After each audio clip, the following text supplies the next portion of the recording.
So I'm going to close out with this because this is kind of the reason, and this is what I really wanted to get to. This is kind of the reason why a lot of times people like Ti and other people who are not in church make these kind of comments because they have a false perception about what the church is, what a pastor is. So I want to say this: every pastor. It's my fifth point.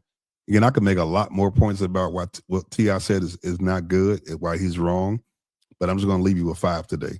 Uh, Point number five is this: every pastor is not rich, driving an expensive car, and living in a mansion.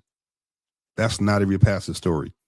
But we think that. And so people who are not in church, when you think this is your perception of like what a church is, of some pastor pulling up to church in some poor neighborhood in his Bentley or Rolls Royce and wearing, you know, Gucci shoes and Versace and living in a 20,000 square foot home. That's a lot of our perception of what we see of a pastor.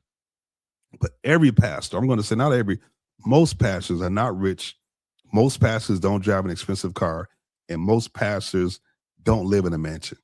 That is the biggest misconception. All right. And that's why pastors lie around like Ti and others because they have this perception. So I hear a lot of people who are not in church say, oh, pastors just want your money. Pastors just living large off the church. Pastors just walking around with these expensive clothes and all this stuff and all this money, and their congregation is suffering. Guess what? In the words of Ti, that's all cap.